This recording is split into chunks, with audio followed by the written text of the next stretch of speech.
Hi everybody, it's Aluna Michaels, Esoteric Astrologer, talking to you about the events of June 2015, esoteric events. Oh boy, I am moving, so my room is empty behind me. This is the 31st, so I'm doing my video and then I'll be moving tomorrow, and hopefully I'll have a nicer background for you next month. I'm sure I will. But you guys are very important, so I had to make sure I do my video for you. Okay. So let's talk about stuff. We know that Mercury is retrograde in Gemini. It went retrograde May 19th. It goes direct on basically the 10th of June. And then it will, for those of you who are up to speed with this, it will catch up with itself and get to where it turned around, you know. And that'll be like June 27th. Did I say it's going direct June 10th? Did I say July 10th? So, and what's interesting, I was thinking about, there's a few different things. Well, let's just talk about how that Mercury retrograde is definitely about going deeper into yourself. And I was just reading some on Philip Lindsay's website. He's a really great esoteric astrologer in Australia, about Gemini being about illusion and the mind. Of course, we know Gemini is the mind, but that idea that you can be able to see the real through the illusion, the idea of Gemini being the opposites, that we're operating in a world that isn't real, that it's constructed for us to work through karma and all of that. It's not the ultimate truth. So there's something about Gemini with that it's representing that tension between, well, we're living in it so it's real, but it's somehow not real, and that kind of thing. So with Mercury being retrograde in Gemini on a deeper level, it's a lot about that, and that can be on a massive spiritual level, but also for yourself. Like, what things are you feeling is real, or feeling that are real, that are things you can let go of, things that you think are ruling you that aren't actually ruling you, but you're giving energy to those, let's say, thought forms and giving them more structure because you're believing in them and saying, this is real. Instead of, this is something I created that can just be taken apart and then recreated. A new, better thing can be recreated. We've got to deal with thought forms because we're here in this third dimension. So the idea with this Mercury going direct, gaining more awareness of, okay, I'm somehow writing my own script. At the same time Mercury goes direct, the planet Neptune, which does represent illusion as well, Neptune goes backwards in the sign of Pisces. So it's extending that sense of deepening and saying, well, the Mercury's direct, so I can really be the observer of what I've learned during the retrograde and what things I think are in control of me that are really, I can gain control of them. I've sort of given them permission to have control over me, and I can dismantle them. And this is reinforced by the idea that on the 9th of June, right, as that Mercury's turning direct, the planet Mars is going to sextile. It's a 60-degree angle. And it's actually the Sun and Mars are going to be sextiling Uranus and also sextiling Jupiter. So it's a really neat little setup there. And I'd kind of say it goes from, yeah, like let's say the 4th of June, maybe into the 10th of June, there, right, when Mercury goes direct. And it's a lot about feeling like, you know, when Mars is involved in a good angle, an easy angle with Jupiter and with Uranus, it's like, yes, like Jupiter and Uranus are about that sense of expandedness and our consciousnesses being beyond Mercury. Mercury's day to day, you know, dum-de-dum, what am I doing? And Uranus especially being the genius mind, the spiritual mind, the higher energies. So that's Uranus. And then Jupiter kind of plays in with that too, about the flexibility of things and opening up to new ideas and all of that. So for Mars actually is in Gemini, so it's connecting in with that Mercury part. The Gemini is ruled by Mercury. So the Sun and Mars, like the sense of yes, you know, connecting with Jupiter and Uranus, like, wow, I can break out of stuff. Wow, everything's possible. Anything's possible. You know, so it's that kind of feeling of invigoration of Mercury going direct, the mind opening up, while still the Neptune going retrograde, like I have the desire to go within. You know, maybe things might not run as smoothly as you might not like because Mercury's going direct, but then Neptune retrograding, but it's reminding you, like, okay, don't forget the deeper work instead of like, oh, phew, Mercury retrograde's over. So there's an inspiration there undergirded by the Neptune retrograde, like don't forget to be going within. By the way, Neptune retrogrades, Uranus, Neptune, and Pluto retrograde once a year for about 6 months, so half the year they're retrograde anyway. But it's kind of prominent when they turn around, is more personal to us really, when they're turning. So then the other big thing is Saturn. We talked about Saturn had gone into Sagittarius, and Saturn changes signs every 2.5 years. But because planets are retrograding all the time, except the sun and the moon, at this point, Saturn turned retrograde in March in Sagittarius, and it's going to dip back into Scorpio. That's going to happen on June 15th. And then it will be in Scorpio, and then Saturn will go forward at the beginning of August in Scorpio, goes back into Sagittarius in the middle of September, and we'll cover all that when that happens. But the going back into Scorpio, it's like, okay, you know, we were kind of like, you know, this, and it doesn't mean if you're a Scorpio, oh no, my life's going to stink or something crazy like this. Scorpio is so much about personal power, power issues in general, sexual issues, especially issues of power and control and subtle forms of control with others, and, you know, can be withholding from your partner and things like that. Can be kind of a Saturn, Scorpio thing. Financial stuff, owing people money, people owing you money, karmic debts in a big way are Scorpio. So there's this idea of Saturn kind of went into Sagittarius at Christmas time, which was like a little bit lighter. I mean, Saturn's a heavy planet, but Sag lightens most things up. Brings different issues though, right? But going back into that, Saturn and Scorpio is a pretty heavy sign for Saturn.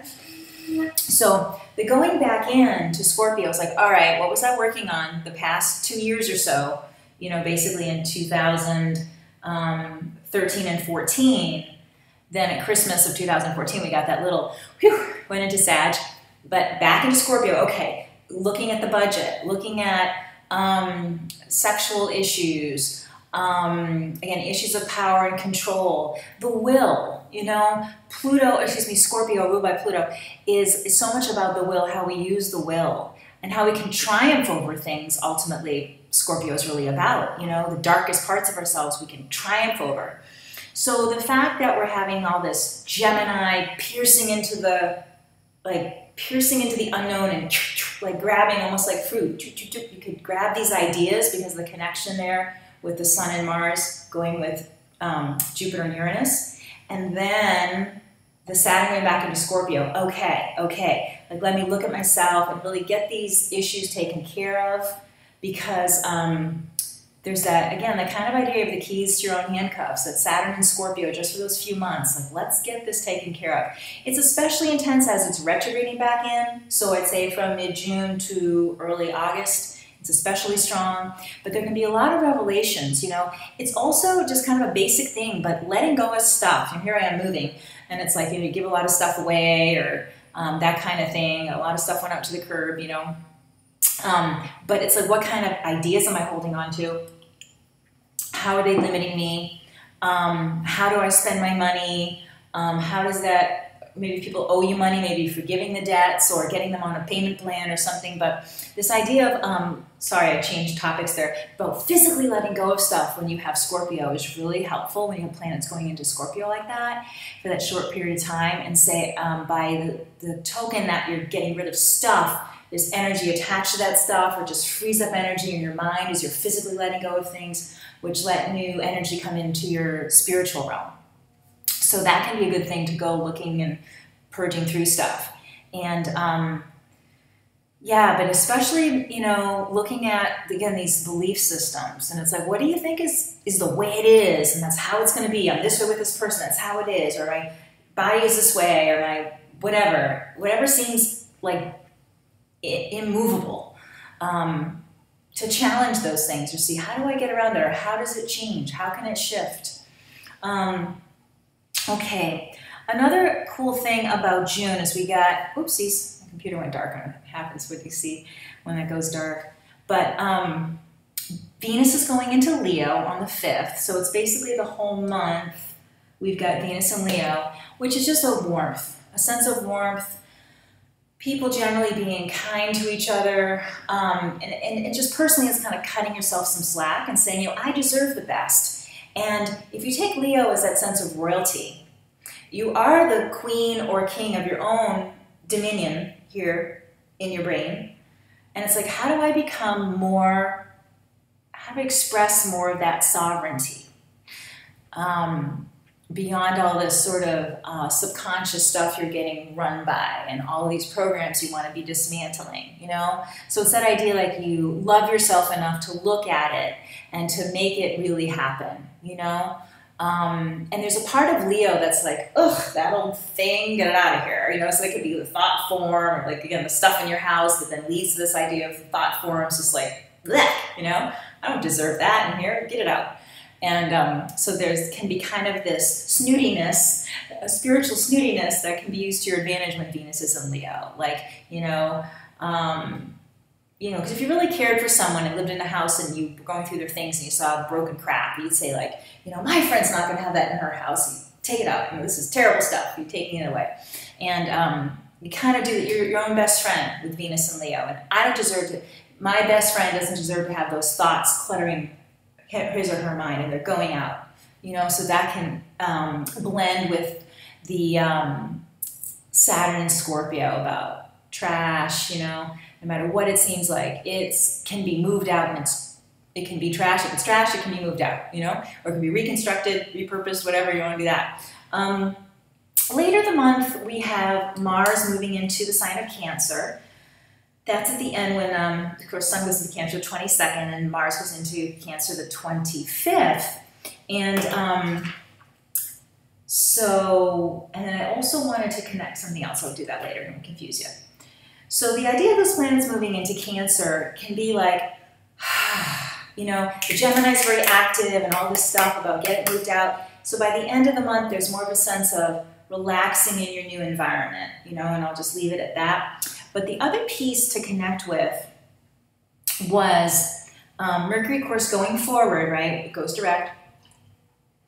And it will eventually, Mars and Mercury will catch up. Well, Mercury will catch up with Mars. And that's going to be in July. And I might forget to mention this to you next month. So I wanted to say that Mars and Mercury connect like the 13th, 14th of July.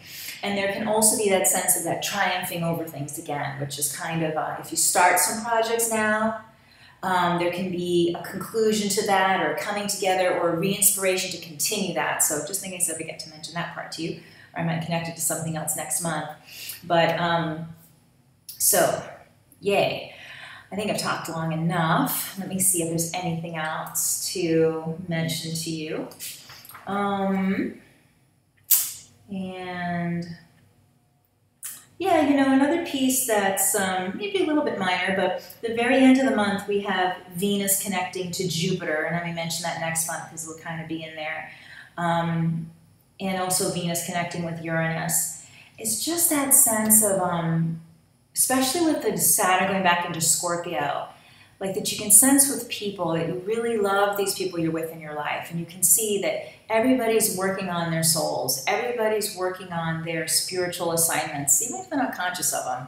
So there's a sense of warmth toward others. So because sometimes when the Saturn goes back into Scorpio, like, oh, this problem again. But this idea that we're working on it together, I'm working on my part individually, and so is this person, and we're all working on it. And so that Saturn going back into Scorpio can be kind of grumbly, but I think that with the Venus in Leo and then those angles Venus is making to Jupiter, just like, you know, we're okay. You know, we're going to get through this stuff together. So just hang in there if it feels a little funny in the middle of the month, if you get into that Saturn and Scorpio, like, oh, this crap, you know, to see that there may be a lot more resolutions possible at the end of June, early July, too. So, of course, if you need to leave a relationship, you need to leave it. But I think by the time we get into late June, early July, there's another piece we'll talk about in July, there can be some surprising answers that could make something look like, when we're talking about putting down the curb, you want to put your thought forms out, and your broken stuff and whatever, but the relationships themselves could be remarkably healed because you're letting go of this stuff. You know, there could be new life in those connections. Really what you're doing is breaking old karma from this relationship, and say you had a past life that was bad and you've been dealing with working on that and you're sort of releasing those belief systems, it could open you to connect in a new way with a past life that you've had with that same person, and the relationship in this life feels different because you're sort of accessing a different set of energy that the two of you have had together. So there can be a sense of renewal. When I mentioned the breaking down the thought forms, a wonderful meditation, some people ask about a process to do with that. My meditation teacher is named Jane Hart, or Jane Elizabeth Hart. The website is we're called the Center for Enlightenment, and the website is cfenlightenment.org. And if you go on there, there's a book called The Spiritual Power Tools, Support for Your Soul. And in that book, there's a process called the 7 Steps for Successful Life Transition. So the whole book is fabulous, of course, but the 7 steps are especially about deconstructing those old thought forms, letting go of old karma, bringing in new, better karma for yourself. And there's also on the website 2 different meditations. One is just a basic 7 steps CD. The other CD is 7 Steps to Create a New You. Both of them are amazing. The little book, Support the Spiritual Power Tools, has some writing questions that are wonderful to journal with. So if you're interested in that. And as always, you can contact me through my website, alunamichaels.com. I also have my little spiritual gifts astrology book on my website that's wonderful for people with spiritual steps for each sign. You know, on my website I've got my videos for each astrological sign too that has more depth for you, and I'm available for personal readings through my website. Call me. I'm only moving for a day, so I'm back to normal by the time you see this probably. So have a wonderful month of insights and releasing and having new contentment and new energy rushing in because you're pushing the old out. So thanks for listening, and I will see you next month.